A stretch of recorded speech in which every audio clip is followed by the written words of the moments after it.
Dr. Nami, how does the gut microbiome affect sleep quality and ultimately sleep apnea? Well, it's a bidirectional relationship. People who have sleep apnea don't make nitric oxide. Nitric oxide is a chemical that helps balance our gut microbiome. It's also a chemical that helps our body heal with, from heart attack, diabetes, cancer, or prevent them. Really, that's number one way that that is a problem. Because if our bodies are not getting nitric oxide, certain bacteria are not being produced, and it imbalances the gut microbiome. The other thing we find in patients with sleep apnea is they actually have low vitamin D levels, and they're also lacking certain vitamin Bs, which are all necessary to have certain bacteria that are very critical in a microbiome balance. So, if there's somebody with sleep apnea, they're more likely going to have a gut issue. They also have acidity, which is high acid in the body, because as you stop breathing, the body becomes super acidic because you're not getting the oxygen in, right? So it's like you being on the treadmill. And so there's a lot of acid that's released. So that acidity actually kills good bacteria, also makes viruses and parasites and all those things overgrow. So you have that aspect. So when there is somebody with sleep apnea, they're going to have an imbalance in their gut. It's pretty much, or anybody not even just with sleep apnea, but sleep-related breathing disorder is going to have the same kind of concern. So a lot of times when patients come to me and say, I have a gut issue or I find, bad bacteria in their mouth, I'm already automatically looking at their sleep and really looking at how is their functional airway, what's really going on over here.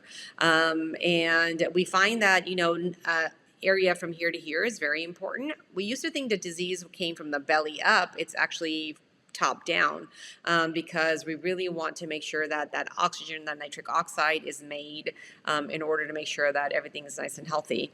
Now, the second reason is when there is a disruption in the microbiome. For example, there are people genetically, who have, like IBS or maybe Crohn's or any sort of gut imbalance or something along those lines. Those people are not going to be able to sleep really well because they're most likely also lacking vitamin D.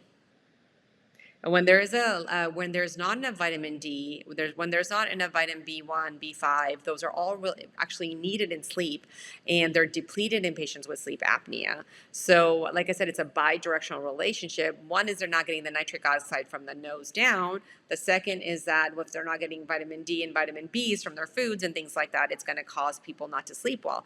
For example, when you have too much spicy food, can you sleep, right? It's like you can't sleep because the body's super acidic and the body's really inflamed, and it'll cause sleep issues for the patient as well. Talk a little bit more about your gut bacteria, what that's for, and how that contributes to sleep disorders like sleep apnea. So, gut is your microbiome. It's actually your microbiome is so important because your microbiome is your immune system.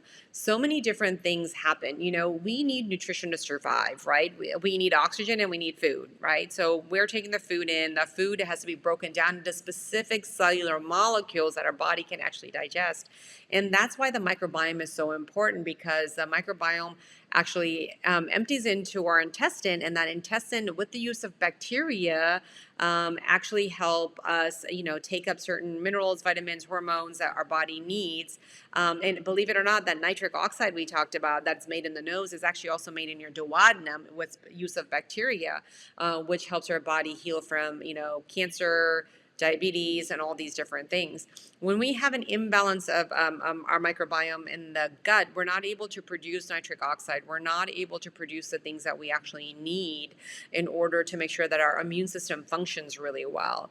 And when we don't have the right mycobacterium or the actual bacterium that we actually need properly, we actually find people feeling uneasy at night. Difficulty sleeping is a common thing people will say, or having to wake up to use the bathroom several times. Those are common things we hear patients say because it's with sleep disorders or apnea, your sleep is being disrupted. And now that sleep can be disrupted for a number of reasons. If you have to go to the bathroom, you're going to wake up. Or if you don't have enough of those, B vitamins and enough of the correct bacteria, you're going to have an imbalance in the system, which is going to make you feel gross or groggy, uncomfortable, and keep you up at night.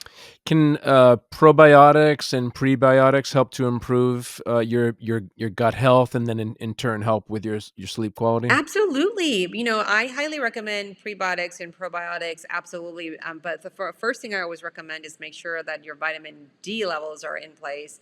You have enough vitamin B1 and B5 and B12, making sure those are in the right order as a foundation. Then add in your pre and probiotics. In fact, I recommend lozenges even for patients. So a lot of times people get dry mouth. And also, as we age, that kind of happens. And so, we recommend probiotics to be in the mouth. You can swallow them, they go into your belly, and it works great. So, you're getting a dual function from that. But probiotics are really helpful. I always like to get to the root cause and fix this foundationally so you're not dependent on me or a pill. And, the last thing I want to do is replace a pill for a vitamin, right? So, our goal is really to have your whole body working properly on its own because we're designed to. Are there dietary changes that people can make as well, in terms of changing their lifestyle a little bit in terms of what they eat, that can help with their gut as well, and then again, help with their improved sleep? Absolutely, absolutely. The first thing I would recommend is, alkalizing the body and pulling all the toxins out. So, I usually like to have apple cider vinegar, a teaspoon of apple cider vinegar, and 8 ounces of water through a straw.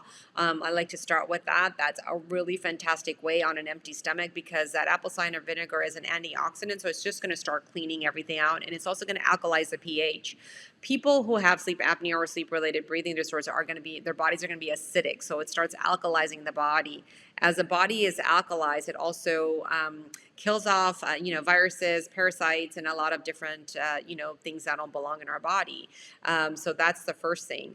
The second thing with nutrition is making sure there's a lot of leafy greens. That's one thing that we're missing is that we're missing a lot of leafy greens.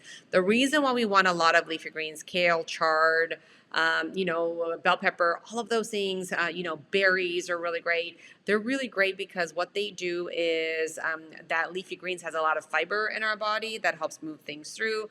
It also has nitric oxide, which our body actually needs and the bacteria actually needs in order to have a good, healthy microbiome.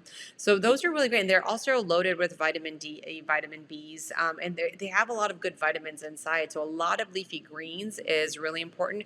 And unfortunately, we tend to be a society that's be on the go, go, go. So a lot of processed food, please avoid.